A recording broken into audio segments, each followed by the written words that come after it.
Millions of frontline workers keep our economy running and are provided with the latest technology to do their jobs. But digital adoption, especially by frontline workers, is really hard. This is Frontline Innovators. We explore how to overcome challenges and achieve success when we empower our essential workers. I'm Justin Lake. And I'm Gene Signorini. Together, we speak with experts who are leading the way and driving digital transformation to the front line. This podcast is sponsored by Skillful, on a mission to help frontline workers learn and use the technology needed to succeed in their jobs. Welcome to the Frontline Innovators podcast. I'm your host, Gene Signorini, and I'm excited for today's episode. Today's guest has a passion for supply chain, technology, and efficiency, as well as an entrepreneurial spirit. She currently serves as industry principal for supply chain at Zebra Technologies. Prior to her role at Zebra, she spent time as a business leader and executive at Nestle, supporting the field with technology.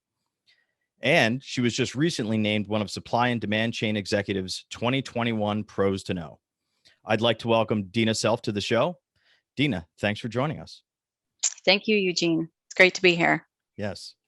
So we always like to start the show with kind of a question. As we know, this is really all about the frontline workforce, or deskless workforce, as we call it. Those men and women who are out in the field, who need to be out away from their desks to do their job. And one of the questions we always like to ask is, what do you see as the biggest challenge facing the deskless workforce today? Well, I think that you said it. It's being deskless. So when you think about all of the communication that you receive as an employee from your corporate, whether that be various communication pieces, the media, the training that you get, everything is coming down to your laptop, essentially, right? And you have very easy access to be able to do everything that you need in one spot. The frontline or deskless workforce does not have, they don't have access to that very easily. They have to come in, normally use their managers' laptops and things of that nature. And so that tends to be a bigger issue, with them, just in terms of making sure that they're staying up to date on information and getting the right training and communication that they need to be able to form their tasks and job properly. Yeah, I think that's so true. Do you think your customers are kind of aware of that challenge? Is that challenge increased recently or decreased? I definitely think that they're aware of it. What I have experienced, though, is that it doesn't always tend to be the top priority. They usually get into one of these situations where it's not priority until it becomes priority, right? And there's usually some sort of burning platform that is driving that initiative to do that. I would say today, more and more customers are experiencing that burning platform, especially with what we've gone through with the pandemic, with workforce shortages, bringing new hires on, and, just being able to get them the communication and up to speed, that they need to do effectively to be able to perform their jobs. I definitely think that they're taking notice in terms of what do they need to do to help make them be more effective and more efficient.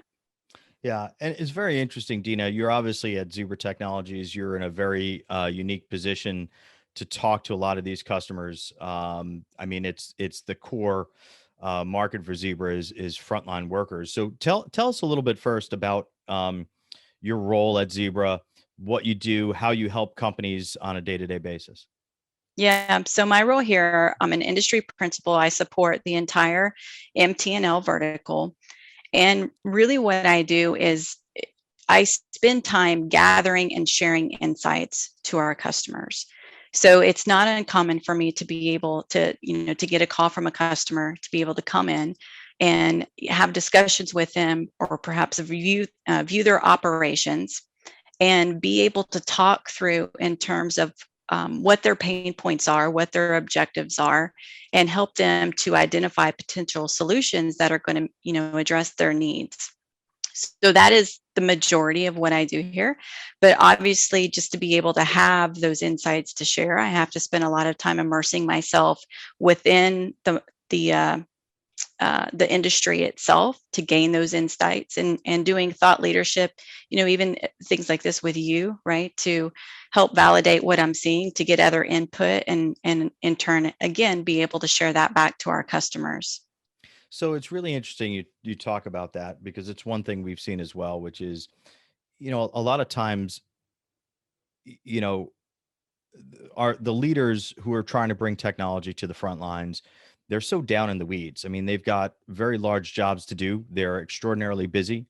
And sometimes it's very difficult, I think, for them to kind of get a bigger picture of what's happening outside their own world. And it sounds like they're certainly tapping into you for that. How do you, well, I guess there's a couple questions. One is, how do you keep up on kind of the key trends and the things that are happening out there, to kind of bring those insights to your customers? And what are customers doing themselves, maybe, or how would you recommend they do things to kind of learn more about some of those innovation opportunities that are out there? Yeah, I think that, so I feel like I'm pretty fortunate in terms of the experience that I've had with just having the ability to see what those opportunities are. So I was with a large global organization prior to joining Zebra, and a lot of companies, the decisions that they're making, the analytics that they're looking at, they're typically on bigger pieces of their operations, and so they don't necessarily get into more of the nitty gritty in terms of what's happening in the front line. And quite frankly, they don't have the ability to do it because they don't have any analytics behind that.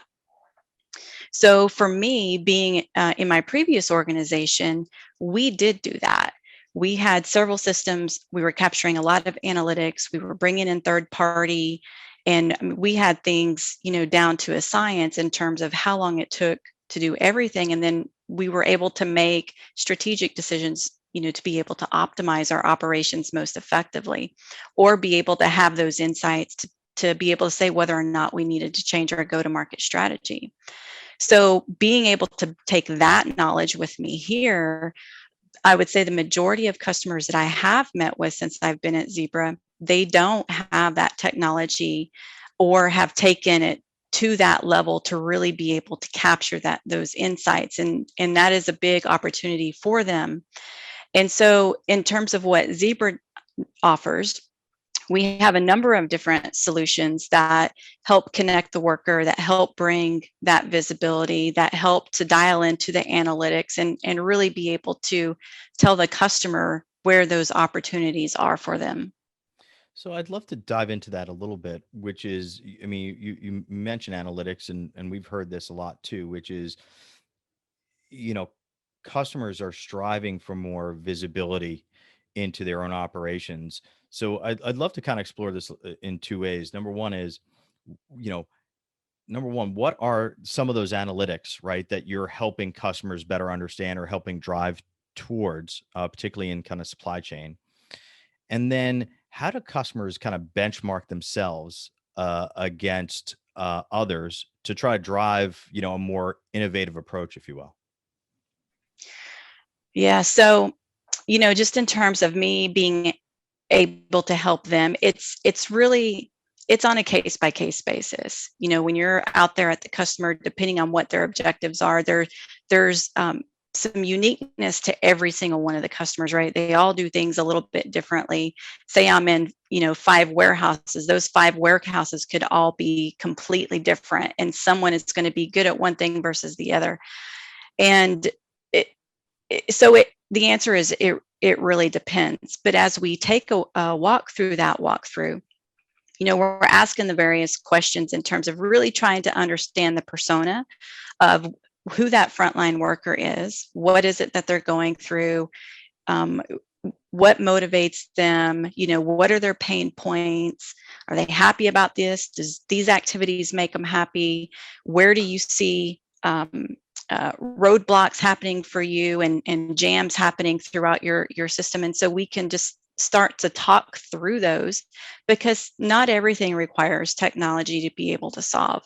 Sometimes it can be a conversation, and we figure out, hey, there's just maybe some changes in the business process that needs to happen. And then other times there are a number of different technologies that are available that could address it, but it's just what makes the most sense, for that particular customer. Because I mean, this, right? They come in all shapes and sizes. They're all different costs, and depending on what their longer term objectives are, not everything is going to make sense for everyone.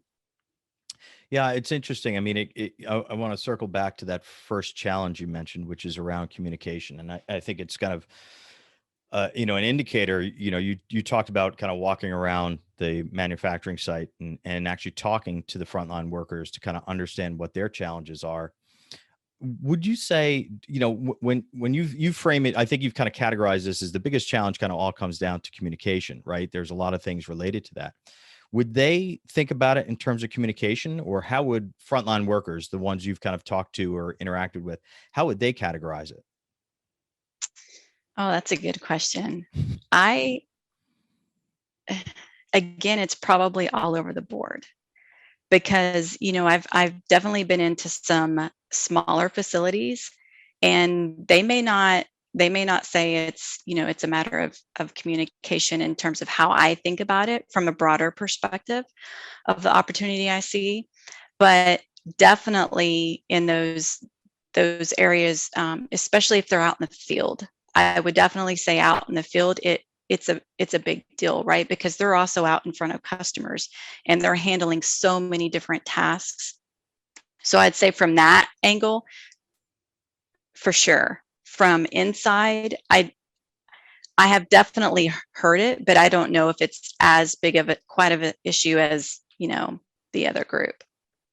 Yeah, I mean, we often talk about those frontline workers in the field, right, being out on an island, in many ways. So I guess that what I'd love to dive into a little bit more is, what do you see as the ways to kind of help us get over that communication hurdle then? If we kind of categorize it as this broad category of communication, what are the things that companies can do? And what are the things, I guess, that you're at Zebra helping customers with to kind of tackle that communication challenge? Well, if you think about it historically, everyone has been on legacy systems. And those legacy systems were really only designed just to run that single application. And so there wasn't even any ability to add any other type of application that could provide more visibility. Now that we are seeing more and more people switch over to Android, that opens up a whole new world for them.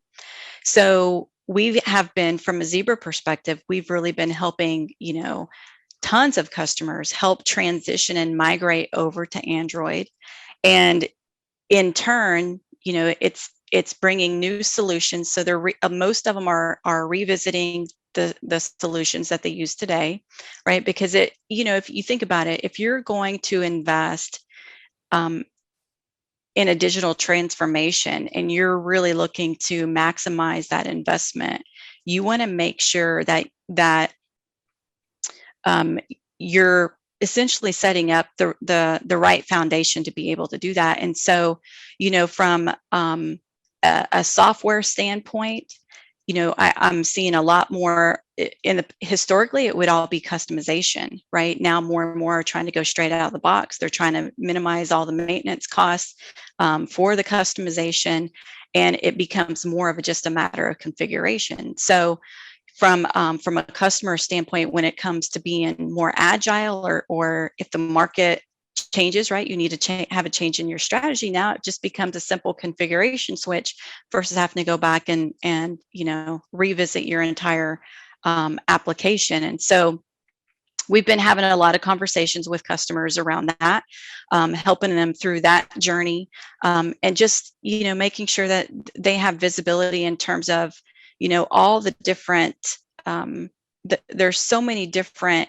independent software vendors, I would say, that do so many great things, that if you're generally going with an out-of-box solution, it sometimes it doesn't bring in all those other bells and whistles that you may be looking for, and those things may give you some added competitive advantage. So helping to bring the visibility to them in terms of those solutions as well. And and I would say lastly, one of the areas that I like to focus on too, and this is just strictly because, again, I've lived and breathed all of this. I've been on obviously I was on the customer side previously. I've been on the business operation side. I've been on the IT side, and I know what it's like, to be in these positions all the way around. And just as digital transformation is continuing to grow and all that change is happening within your organization, you need resources to be able to maintain that. And you're not going to be able to move quickly through your digital transformation if you have resources that are constantly dealing with issues. And so, I like to, recommend solutions that bring that added layer of visibility in terms of analytics to really be able to get to the root cause very quickly in terms of where issues are happening, from that mobile device back through the infrastructure, so that those resources can be redeployed to help, support projects or whatever other initiatives that company may be. It's a lot of low-hanging fruit. Yeah, and I'd love to come back to your experience at Nestle. You kind of mentioned you lived it and breathed it on the end user side, if you will, for many years. So I'd like to come back to that. But at first, I'd like to just dive a little bit into you kind of talked about this, maybe an evolutionary path that companies are on, right? Starting with moving from kind of their legacy applications, modernizing them, perhaps with out-of-the-box software. Do you see, we often think about, or I would say in many ways that companies, as they're kind of going along that path, they sometimes lose sight of the end user, that frontline worker, as they're kind of deploying this. So it's like, okay, first step is we've got to modernize the system and kind of let's look at a vendor that's out there, an ISV that can help us with this, innovate on this. So we don't, as you said, we can configure rather than kind of build from scratch. Do you see companies starting to kind of get feedback from their frontline workers in terms of what they need, or is that kind of the next step in an evolutionary process? Take us kind of through the thinking as you see it for your customers and kind of how you're helping them kind of progress through that evolution. Yeah, I mean, I would say typically from what I've seen, most customers, they have some sort of process in place, or cadence where they're meeting, maybe twice a year or something of that nature with their frontline.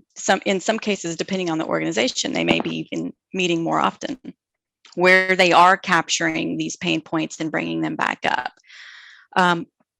But typically, leveraging my past experience again, but when you're talking to these groups, you're generally talking in silos. So you're gathering this information. It's a pain point for them. A lot of times the company will go and implement the change, but they don't necessarily understand now how that change may impact up or downstream. So that's, obviously a big watch out as they do that type of stuff. But I am seeing more and more where they are involving the front line, to be able to help provide some of that insight. Yeah, I mean, and I'd love to kind of talk a little bit about your experience at Nestle, because I know you were working very closely with the field groups there. I think you and I may have even chatted about this previously, which is, technology tends to get done to frontline workers instead of with Mhm. frontline workers a lot. And there's often a disconnect between, the powers that be at the company and the frontline workforce itself. What were your experiences at Nestle with that? It certainly sounds like Nestle was probably a bit out front of other companies in their thinking, but I'd certainly love to get your perspective on how the field received technology, and how they adapted to it for better or worse. Yeah. So when I came over to the IT side, I'm not going to lie. I can tell you that IT was one of the most hated groups probably within the organization, just because of, uh, when they would come out with a new release, it would have some sort of disruption, to the end user, and company the size of of Nestle, the area that I supported, that could be millions of dollars per day that could potentially be lost, right? And so, um, so IT definitely wasn't favored well, but I think one of the big opportunities that we found with it was we were in the position, which same position as what so many customers are in today, or have been, right? And they're still going through this journey, but we were on a legacy system and we needed to migrate over to Android. And, when you're thinking, like I said, when you're thinking about you're taking a brand new system, new solution, new hardware, and now you're giving it to the frontline employee, it's a massive change for them. I like to think about it in terms of just think about in past with your smartphone. Um, I can remember when I went from iOS to Android, right? When you're used to different platforms and now you pick up a new device, it's really hard to maneuver. And there's no desire to even want to do that, right? And with the scale that we were on historically, when we would roll out just more simple changes, I would tell you it could take months and months to be able to roll that out nationally across our landscape. And we were in a position where we needed to roll out very quickly because of 3G was sunsetting for us, right? We were kind of in that compromising position where our old devices weren't going to work anymore. And we had like this window to get everything done. And there, historically, we didn't have a way to measure that with Frontlines in terms of a change management perspective. So we would bring them in, we would do the classroom type training, right? And you sit with them for a few hours and you give them a device and you hand them on their way. And sometimes that worked in the past, but we also weren't going through massive change like we are today. Yeah. And going back to your comment of focus on the front line, right, is I think one of the best things we did was we stepped back and we said, no, we have to make sure that these people are change ready, that they really get it and maximize the amount of training that they can get on the device so that when we are ready to pull the trigger, they're ready to go. They're comfortable. There's not going to be an impact to our customers. And that's exactly what we did. We worked with a company, Skillful, and we designed that that platform, to be able to do that. So essentially, it was just a simulation of what they did and captured all the analytics on the back. And that was probably one of the best investments, that we ever made, because now we knew without a doubt exactly what was happening on that device, where the user was getting hung up. It provided us even the ability to go back and make changes within our design, because it would tell us if so many people are getting caught in a certain area, maybe it doesn't make sense to have it set up like that. What can we do to make that a better end user experience? And so we were able to make a lot of tweaks like that. And all of those seconds, you don't think about it in terms of you make a change and you just added a minute per stop, maybe, right? It doesn't sound like much, but one of our guys, they were probably doing an average of 15 stops a day, so maybe you added 15 minutes to their day, but times that by 30,000 customers, times 365 days a year, that it really adds up when you think about these changes if you don't really watch what you're doing. And so we wanted to make sure that we're doing everything possible to remove those times. And that's where the analytics really came. This were invaluable to us to be able to make those tweaks back to the front line. So that's a completely different experience, though, than obviously what I see in many organizations. Yeah, I mean, it's interesting. You kind of mentioned this concept of, hey, when you get a new device or a new operating system, it's a big change. But it's funny. You walk in, if you go to your carrier's website or you walk into a carrier store, you're picking out the device, right? You're downloading the apps you want to use, right? It's all in your Mhm. control. And for the frontline workers, it's not, right? They're Mm-mm. being told, hey, you're using this device and you're using these apps.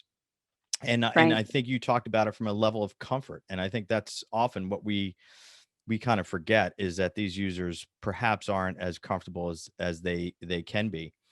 Um, the other thing you mentioned, Dina, which I thought was really interesting, which is back to your days at Nestle, which is, hey, we're kind of facing the migration from 3G, right? We kind of had to make a move. That's another thing that I often see, which is, and I don't know if you can even describe it as, is it innovating if you're being pushed to do something, right? I mean, we often see that, right? Which is companies are kind of waiting to the last minute until all of a sudden the technology is well past its prime, and now they have to make a change, right? Whether it's a Mhm. shift from 3G to 4G, or whether it's a shift from Windows, right, to Android, or whether it's something like COVID, which creates massive change in their environment and says, okay, now you've got to do something. Do you see companies still reacting to things versus being proactive on an innovation front? I definitely think more and more are looking to be more proactive now. I think most of them have been in, obviously in the same situation where they have to get off 3G too. And really, probably depending on their time window that they had to do that, you're looking at your need to haves versus your nice to haves when it comes to innovation. But I would also say innovation is a very loose definition, because switching mobile devices for us, that in itself was innovation, right? Because it was faster and it opened up, so many opportunities now for us to be able to do other things. So as simple as that sounds, even that was kind of considered innovation. But yeah, I mean, a lot of customers, I think they're going through the same process, right? They're looking at the need to have versus the nice to have. They're going back, they're making the business case and trying to really figure out how it works for them, and is this some piece of technology that they can implement that makes sense now, or are we just going to put it on our roadmap for in the future? Where do you see innovation coming from, both based on your experience at Nestle and now your experience at Zebra, talking to dozens, if not hundreds of companies? Is it coming from the operations side of the house? Is it coming from IT? Is there even innovation pushes coming from the front lines themselves? It is coming from every single area of the organization. I have not met a function today that is not trying to figure out what their competitive advantage is, right?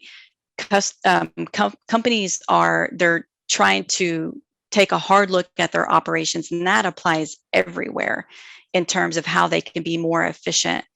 And so, I mean, everything from marketing to supply chain to sales to, I mean, literally everywhere, they're all looking at it. And it's either because it's being internally pushed for them to take a look, or it's being driven externally by the market.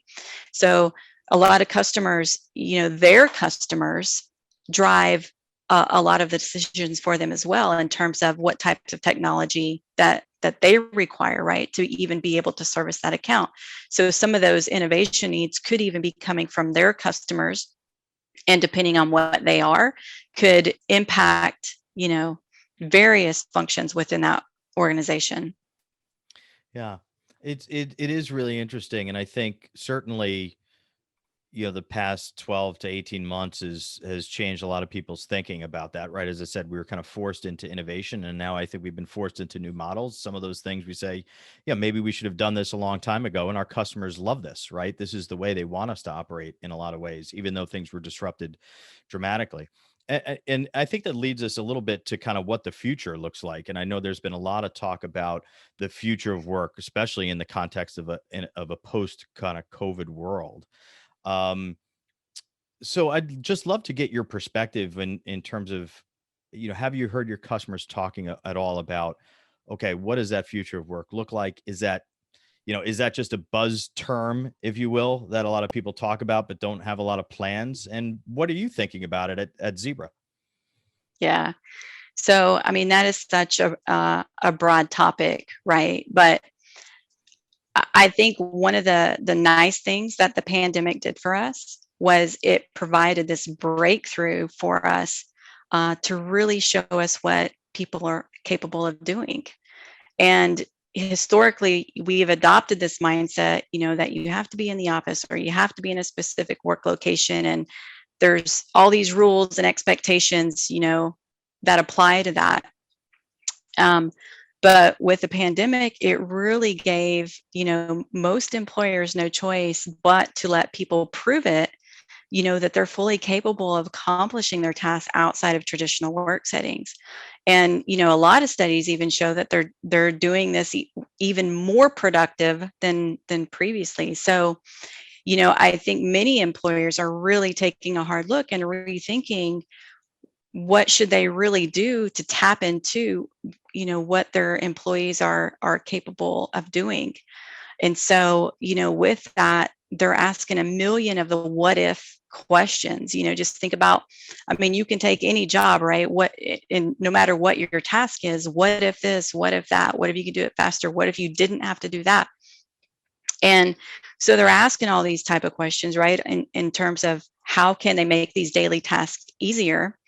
And if you ask yourself that, I would say you're probably going to find that behind every one of those what if questions, there's going to be a technology play. So, in terms of what it means for the future of work, I think that, there's definitely no question that we're going to see more technology working for us, especially to do more of those mundane or administrative or the analytical and, really just about any task that doesn't require more of the human capabilities or experiences. Does that hold true for the frontline workers? I mean, in a lot of ways, the frontline workers still had to do their jobs. They were still doing what they were doing in a lot of ways. Whereas, the knowledge workers, you and myself included, right? We can work from anywhere. We've been given the tools to do a lot of things. How does the future of work, how have things changed, if at all, for frontline workers? And how do you see them changing over time?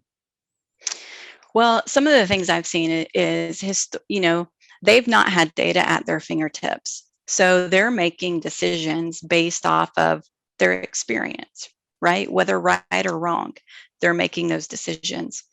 And so now, as companies invest more and more in technology and specifically the analytics part, they're giving them that visibility. And so it's either in that scenario, it's one of two things, right? They're giving them that visibility so that they can make better decisions, or else they're making the decisions for them. And in some cases, what I've seen is companies can tie values to certain tasks, right? They know what the cost of this task is versus maybe the value that it's going to drive. And so even then they can prioritize the task. So, say an employee only has X amount of time to get something done. Well, get these 3 things done first, right? Like go in this order, because that's how we as the company are going to get the most value out of the work that is being done there. Now, this is interesting because this could probably go a couple of ways or be viewed a couple of ways, which is one, by giving more technology to our frontline workers, on one side of it, we can kind of tell them exactly what to do in every scenario or situation and almost turn them into or automatons. On the other hand, you've kind of talked about giving them data to make decisions themselves, right? Which is empowering them. I mean, do you see it? Which direction do you see it go? Do you see them becoming, data as just, here's what you do, A, B, and C? Or do you really see this shift of frontline workers becoming increasingly knowledge workers themselves? Um, Again, I think it depends on what area that you're working on or working in. But I mean, I see it both ways. There, the analytics and the capabilities that exist today, they are able to make, a lot of decisions much better than we can, right? Because it has all the information to do so. But there's a lot of things that technology can't do either. And so that is what we're really going to be relying on, the human workforce to do a lot of that. And I think in also in some settings too, you'll see that employee capabilities they're going to be upskilled, to be able to do even more difficult tasks, or just tasks that aren't as easily automated, if you will, that require more of more of that human interaction, the experiences that you can't capture, and things of that nature. So we'll definitely see probably a shift in capabilities that are required in a lot of the work that's happening today. Yeah, I think it brings it back to what you were talking about earlier, when you were talking about your experiences at Nestle, which is that human element. Um, and even as we roll out more and more technology, it certainly sounds like you believe that there's always that human element. And if we forget that human element, then we run the risk of not succeeding with what we've done. Is that kind of how you think about it? Yeah, I mean, humans aren't going to go away, right? We just may need to do things different, and that's not a bad thing. In fact, it's really a good thing. I think that, you know, I'll just speak for myself, right? But I love challenges. I love personal growth.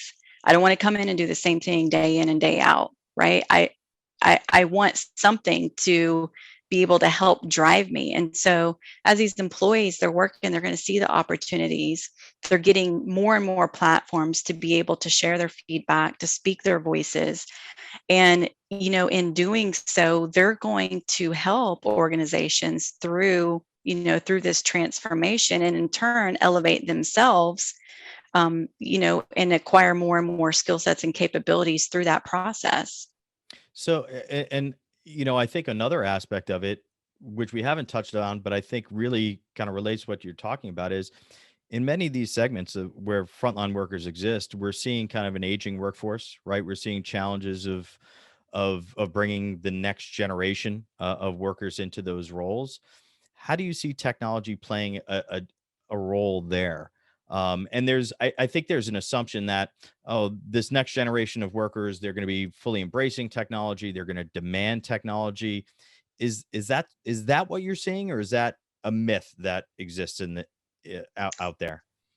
No, I definitely see it, because you think about it, right? They have their smartphones and Xboxes, and they're using so much technology today already, that when they're coming into the workforce and they're picking up, an old legacy handheld or something of that nature, they're like staring at it. What do I do with this, right?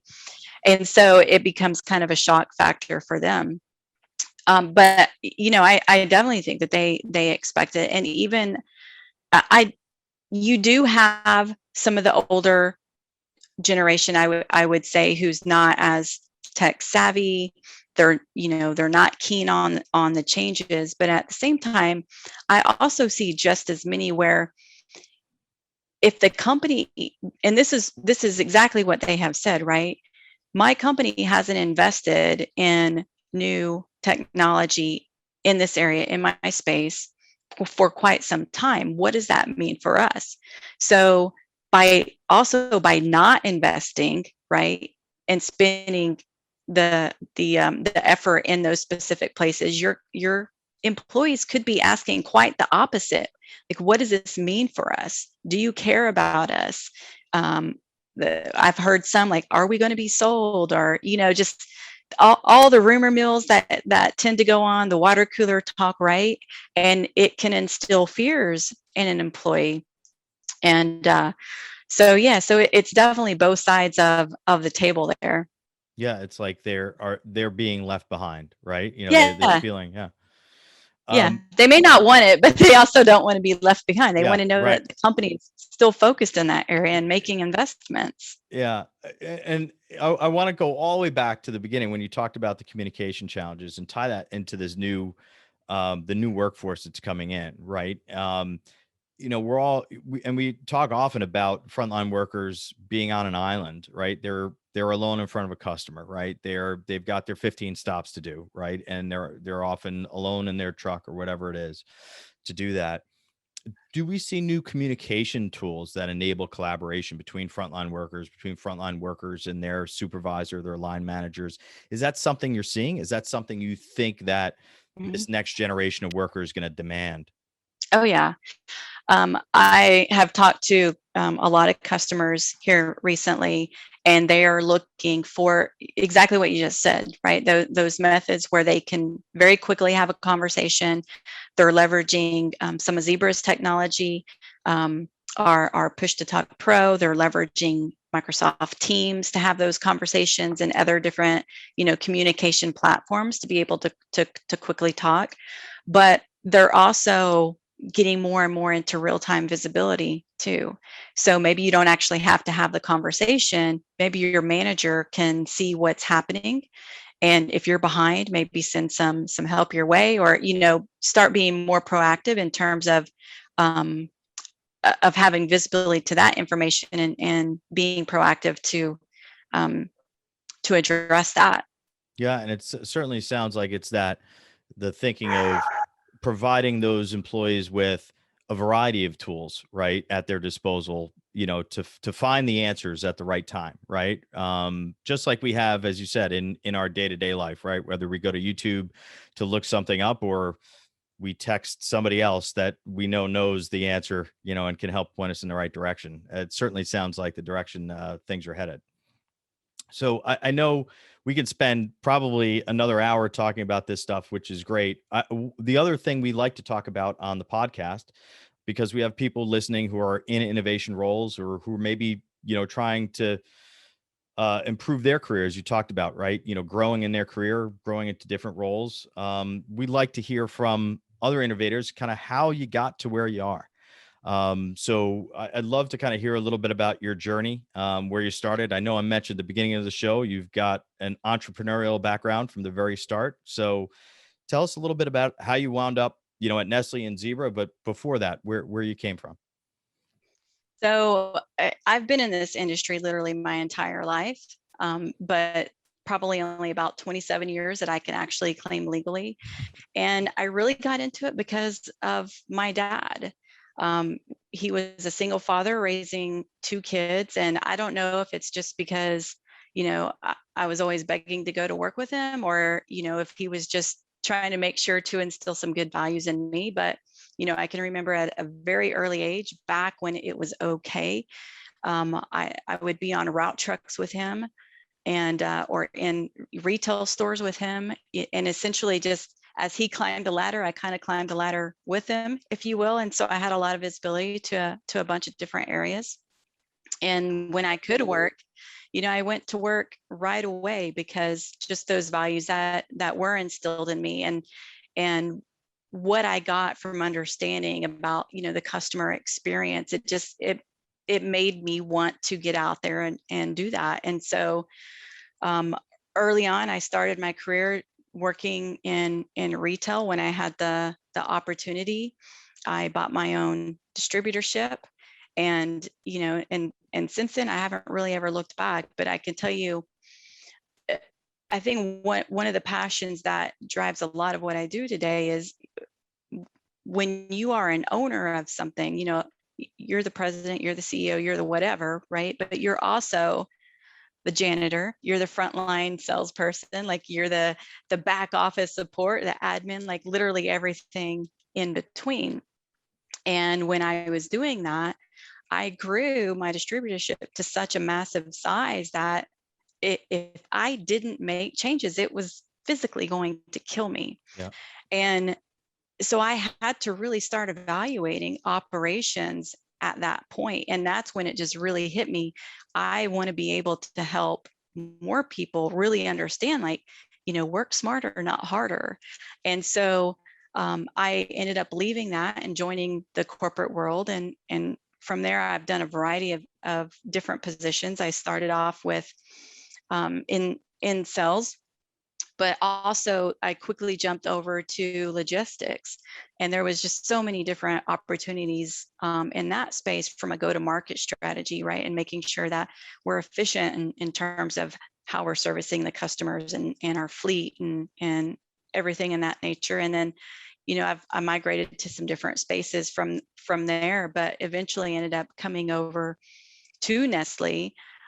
Shortly after I came, just my prior experience also lent me that just knowing how much change management is important along the way, right? If you're going to make these changes within an organization, you've got to make sure that the people are on board to come with you. And so when I was there, I got heavily involved in that very early on and helped them get that team set up as they were going through some acquisitions, and then jumped over to some different other teams. And always in my career, I just kind of always kept my head up, and I'm just looking for those opportunities of where is there a gap, right? We need something to address this, but nobody owns it. It's nobody's responsibility.